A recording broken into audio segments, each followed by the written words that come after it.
दोस्तों नमस्कार, स्वागत है आपका परीक्षा खबरी में। 23 जून 2021 की महत्वपूर्ण खबरों को देखेंगे। किसी पेड कोर्स से आपको जुड़ना हो तो नीचे दिए गए नंबर पर संपर्क करके जुड़ सकते हैं।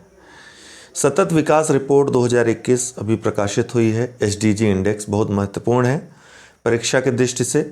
इसके रिजल्ट्स क्या रहे, क्यों, कौन जारी करता है, तो आपको पता ही होगा। यूनाइटेड नेशंस की संस्था sustainable development solution network SDSN द्वारा ये जारी होता है। पहले स्थान पे फिनलैंड रहा, फिर दूसरे पे स्वीडन, तीसरे पे डेनमार्क और भारत का जो स्थान रहा इसमें 120वां रहा। सतत विकास रिपोर्ट 2021 किस लिए प्रकाशित होती है कि सतत विकास लक्ष्य जो हैं, जो 17 लक्ष्य हैं, उनमें विभिन्न देशों ने कितना काम किया है अभी तक, उनका एक आकलन करने के लिए और प्रतिस्पर्धा, एक स्वस्थ प्रतिस्पर्धा बनाने के लिए, ताकि राष्ट्र प्रेरित हों अच्छा काम करने के लिए इन लक्ष्यों पर। तो भारत 120वां स्थान इसमें प्राप्त किया है। वर्ष 2015 के बाद से अब पहली बार है जब सभी देशों ने कोविड-19 महामारी के कारण SDG हासिल करने में प्रगति में गिरावट दिखाई है। ये एक फैक्ट है, याद रखिएगा। मध्य अफ्रीकी गणराज्य, चाड और दक्षिण सूडान SDG में सबसे निचले पायदान पे हैं।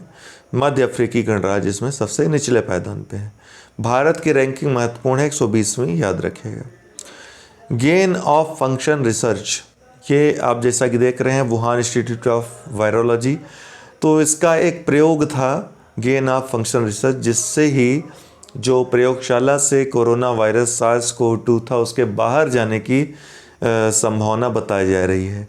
वुहान इंस्टीट्यूट ऑफ वायरोलॉजी ने कोरोना वायरस पर गेन ऑफ फंक्शन रिसर्च किया, जो संभवतः SARS-CoV-2 के लैब रिसाव की उत्पत्ति का कारण हो सकता है। रशिया और अमेरिका की कुछ रिपोर्ट्स में ये बात सामने आई है। तो गेन ऑफ फंक्शन रिसर्च, ये शब्द चर्चित रहा, किस लिए, तो याद रखिएगा, ठीक है। वुहान इंस्टीट्यूट ऑफ वायरोलॉजी ने कोरोना वायरस पर कौन सा रिसर्च किया था? Gain of function research.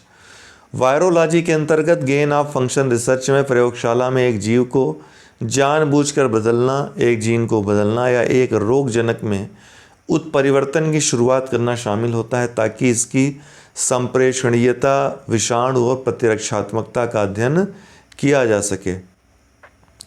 Covid severity score, ये कोविड की जांच करने के लिए, पता लगाने के लिए रोगियों का एक सॉफ्टवेयर विकसित किया गया है स्वास्थ्य मंत्रालय के द्वारा। कोविड सोवेरिटी स्कोर नाम है, CSS। तो केंद्रीय स्वास्थ्य मंत्रालय द्वारा एक नया सॉफ्टवेयर विकसित किया गया है, जो एक एल्गोरिथम के आधार पर कोविड रोगियों की पहचान करेगा जिन्हें वेंटिलेशन की आवश्यकता हो सकती है।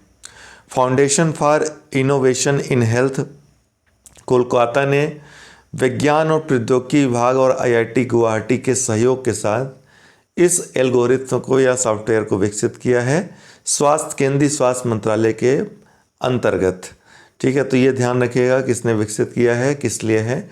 Covid severity score. जान है तो जहान है अभियान अभी हाल ही में अल्पसंख्यक मामले के मंत्रालय द्वारा शुरू किया गया है।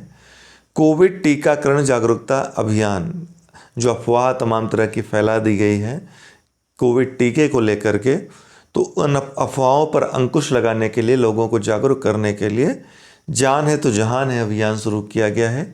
किस मंत्रालय के द्वारा शुरू किया गया है? तो अल्पसंख्यक मामले के मंत्रालय के द्वारा शुरू किया गया है। ये बहुत महत्वपूर्ण है, इस तरह के प्रश्न आएंगे और आप स्वास्थ्य मंत्रालय और अल्पसंख्यक मंत्रालय में कंफ्यूज रहेंगे। लॉरेल हर्बर्ड, ये कौन है? ये पहली ट्रांसजेंडर ओलंपियन बनेंगी।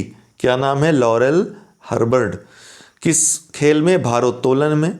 महिलाओं के 87 किग्रा वर्ग में ओलंपिक में हिस्सा लेने वाली पहली ट्रांसजेंडर एथलीट होंगी।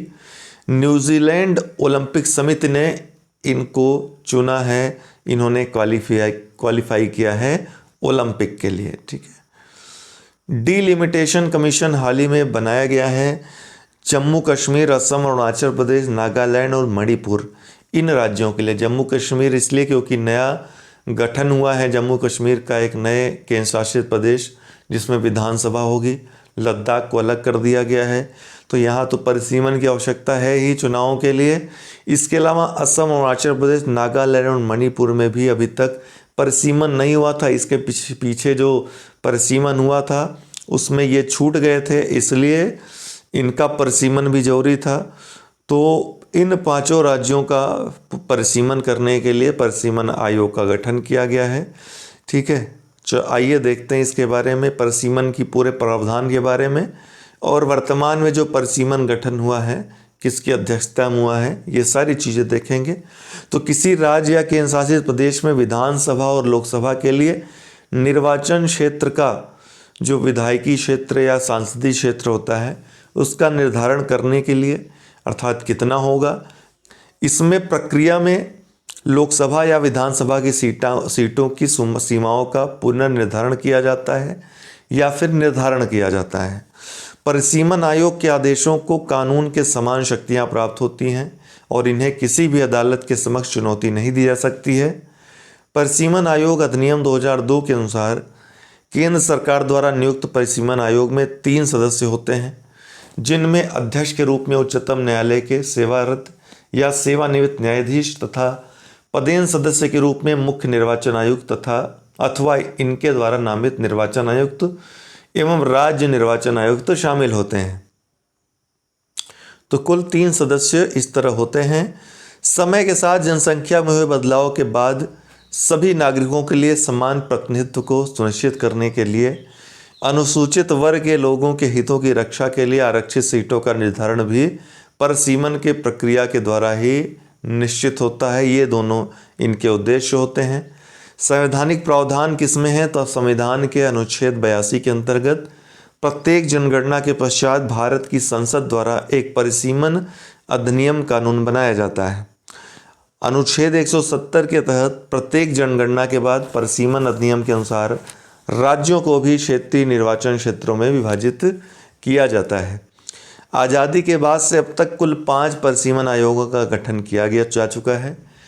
पहला जो परिसीमन आयोग 1952 में, फिर 1963 में, तीसरा 1973 और चौथा 2002 में। उसके बाद से अब तक परिसीमन नहीं किया गया था।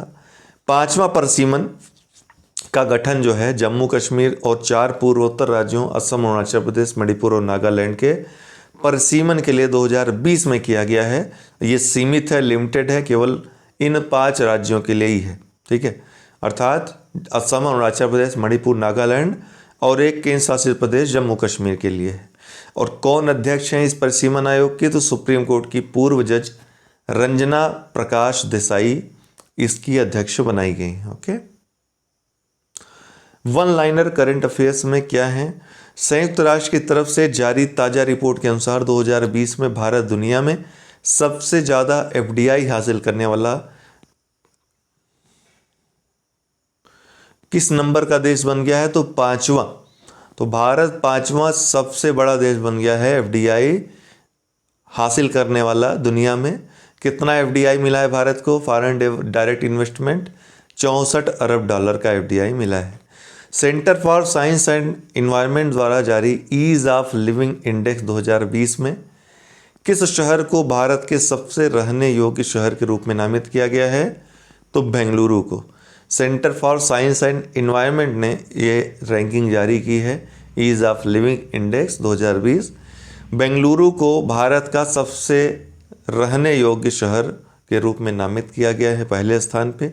उसके बाद क्रमशः चेन्नई, शिमला और भुवनेश्वर है। Ease of living index 2020 Bharat के पर्यावरण राज्य 2021 नामक रिपोर्ट का एक हिस्सा है। ये रिपोर्ट भी centre for science and environment द्वारा ही जारी की गई है। हाल ही में किस राज्य सरकार ने 1 वर्षीय पाठ्यक्रम योग विज्ञान को शुरू करने की घोषणा की है?